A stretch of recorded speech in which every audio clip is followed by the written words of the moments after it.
Big boss 15 अपने 11वें हफ्ते में पहुंच चुका है। ऐसे में घर वालों के बीच लगातार लड़ाई झगड़े देखने को मिल रहा है। इस हफ्ते तेजस्वी प्रकाश का घर में सब्र का बांध टूटता हुआ नजर आया। दरअसल तेजस्वी प्रकाश और रश्मि का जमकर झगड़ा हुआ, जहां तेजस्वी लगातार रश्मि देसाई से एक पुराने टास्क को लेकर सवाल कर रही थी, लेकिन तेजस्वी के बार बार सवाल पूछने से रश्मि बुरी तरह से परेशान हो गई और उन्होंने तेजस्वी को इनसिक्योर तक कह दिया, जिसके बाद करण कुंद्रा ने तेजस्वी से रश्मि देसाई के साथ अपना मामला सुलझाने के लिए कहा।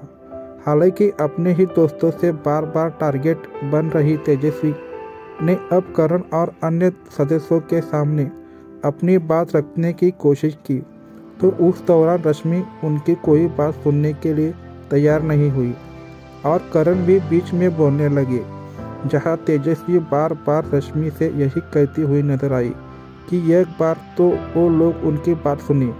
हालांकि जब तेजस्वी बोलने लगी तो करण ने बीच में उन्हें बोलना शुरू किया, जिससे तेजस्वी काफ़ी इरिटेट हो गई।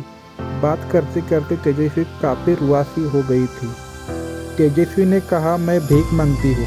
दोस्तों को अपनी बात समझाने के लिए तेजस्वी ने कोशिश की कि वो उनसे बात करे, लेकिन जब कोई उनकी बात नहीं सुन रहा था तो तेजस्वी ने रश्मि देसाई और करण कुंद्रा से कहा, मैं आप लोगों से भीख मांगती हूँ, मुझे बोलने दीजिए। इसके बाद भी वहाँ पर मौजूद लोग उनकी बात सुनने को तैयार नहीं हुए और तेजस्वी के सब्र का बांध टूट गया। तेजस्वी प्रकाश पर फूटा करण का गुस्सा। जब करण ने तेजस्वी के बीच में बोलना शुरू किया तो तेजस्वी ने रोते और चिल्लाते हुए कहा कि मैं कुछ बोलना चाहती हूँ, मुझे मेरी बात बोलने दो। हालांकि करण ने तुरंत तो तेजस्वी की बात पर कोई प्रतिक्रिया नहीं दी, लेकिन वो वहाँ से उठकर चले गए। उसके बाद रश्मि भी वहाँ से उठ गई। करण के इस बर्ताव को देखने के बाद तेजस्वी अपने आंसू नहीं रोक सकी और फूट फूट कर रोने लगी।